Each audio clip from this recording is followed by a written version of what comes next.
Hey guys, welcome to Channel Name. In this video, we're going to dive into some of the biggest controversies involving President Donald Trump. From the impeachment scandal to tax fraud allegations, we're going to cover it all in depth. So strap in and let's get started. All right, let's talk about the first impeachment. It's 2019. You're just settling into the strange new reality that is a Trump presidency, and then bam, impeachment inquiry, pressuring Ukraine to dig up dirt on your political opponent using military aid as leverage? Yeah, that's frowned upon. The House voted to impeach Trump for abuse of power and obstruction of Congress. The charges revolved around Trump's attempts to strong-arm Ukraine into investigating Joe Biden and his son Hunter. Of course, the Senate, with a Republican majority, ultimately acquitted Trump. But let's be clear, an acquittal doesn't mean he was innocent. The first impeachment was a major turning point in Trump's presidency. Fast forward to 2021, and what do you know? It's impeachment time again. Trump's back for round 2, charged with incitement of insurrection. Remember the January 6th Capitol riot? Of course you do. Fueled by Trump's rhetoric about a stolen election, they stormed the Capitol. The House impeached Trump again, arguing his words led to the violence. The Senate acquitted Trump, but the stain of the second impeachment remained. A stark reminder of the fragility of American democracy.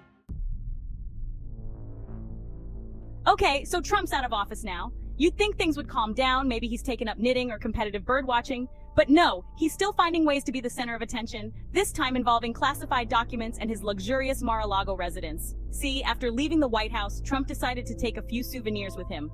And by souvenirs, I mean boxes upon boxes of classified documents, some containing highly sensitive information that, probably shouldn't be left lying around next to the cocktail napkins. Now, taking classified documents home is a big no-no for anyone, let alone a former president.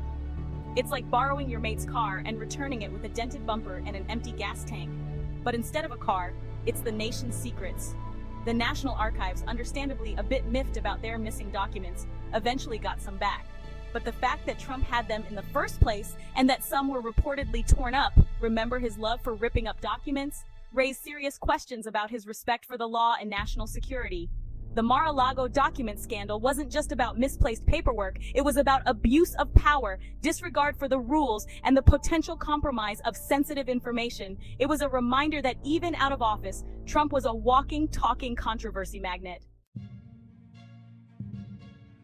Let's be honest, when it comes to saying the wrong thing at the wrong time, Trump's a bit like that mate who always seems to put his foot in his mouth at the worst possible moment. But with Trump, it wasn't just awkward social faux pas. It was inflammatory rhetoric about race, immigration, and social issues that often landed with the subtlety of a brick through a window. From his comments about Mexican immigrants being rapists, to his infamous very fine people on both sides remark regarding a white supremacist rally in Charlottesville, Trump's words had a dangerous habit of normalizing hate and emboldening extremist groups. His rhetoric, often dripping with dog whistles and thinly veiled prejudice, created a climate of fear and division, particularly for minority communities. It was like he'd taken a flamethrower to America's already simmering social tensions, leaving behind a scorched earth of anger and resentment. Many argue that Trump's words have had real-world consequences, contributing to a rise in hate crimes and emboldening white supremacists. His divisive rhetoric has left a lasting stain on America's social fabric, one that will take years, if not generations, to heal. 2020, the year the world went into lockdown and we all learned the joys of sourdough bread baking and Zoom meetings. But while most world leaders were scrambling to contain the COVID-19 pandemic, Trump seemed more concerned with downplaying the virus and shifting blame. Remember when he called it a hoax perpetuated by the Democrats? Or when he suggested injecting bleach as a treatment? Yeah, good times. His administration's response to the pandemic was like watching a dumpster fire in slow motion, complete with misinformation, contradictory statements, and a blatant disregard for science and public health experts. From the outset, Trump downplayed the severity of the virus, comparing it to the flu and claiming it would magically disappear. He promoted unproven treatments, mocked mask wearing, and even held large rallies with little to no social distancing. His administration's chaotic response, riddled with misinformation and a lack of clear leadership, likely contributed to the virus's spread and the staggering death toll in the United States. It was a masterclass in how not to handle a global pandemic, a textbook example of what happens when incompetence meets ego. Now let's talk about the day American democracy almost went off the rails. January 6, 2021. The date Trump supporters, fueled by his baseless claims of a stolen election, stormed the Capitol building in a chaotic and violent attempt to overturn the results of the presidential election. Imagine this. A mob of people, some armed, breaking into the Capitol, scaling walls, smashing windows, all while Congress is inside trying to certify the election results. It was like a scene out of a dystopian film, a stark reminder of how fragile democracy can be. Trump, for his part, did eventually tell his supporters to go home, but not before adding fuel to the fire with claims of a rigged election and expressing love for the rioters. It was a day that shook America to its core, a stark reminder of the dangers of political polarization and the fragility of democratic institutions. The January 6th insurrection was a direct result of Trump's rhetoric and his refusal to accept the results of a democratic election. It was a dark day for American democracy, one that will forever be etched in history as a cautionary tale. From the moment he descended that escalator and announced his candidacy, immigration was a cornerstone of Trump's platform.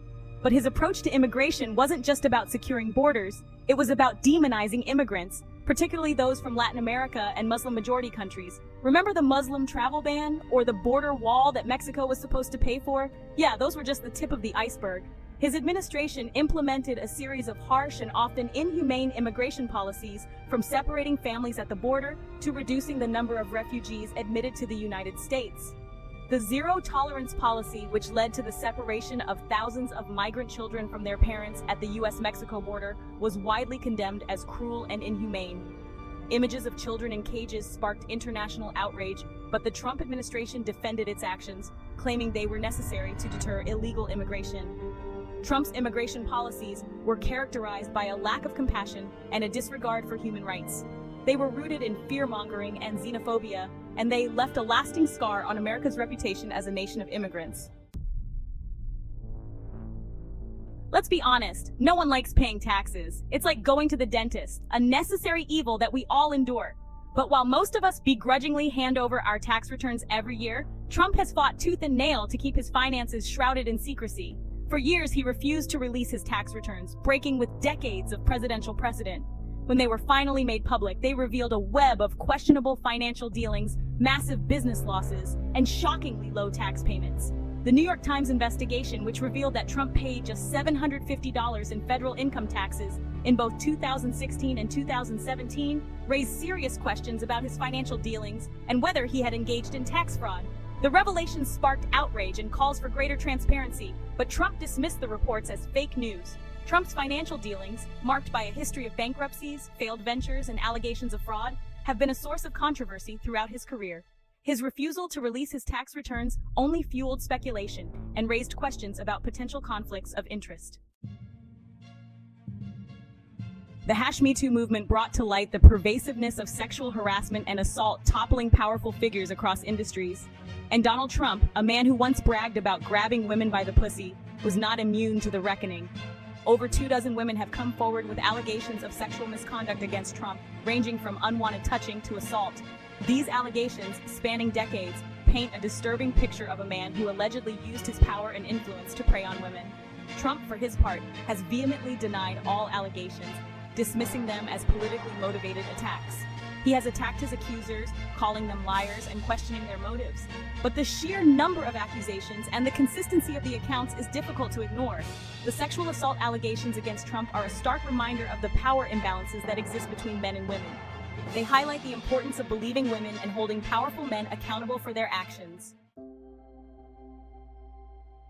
And that's it, folks. Some of the major controversies involving Donald Trump. Do you think there are any other controversies that are worth discussing? Feel free to leave a comment and share your thoughts below. Don't forget to like, subscribe, and hit the notification bell to get the latest updates from us. Thanks for watching, and see you in the next video.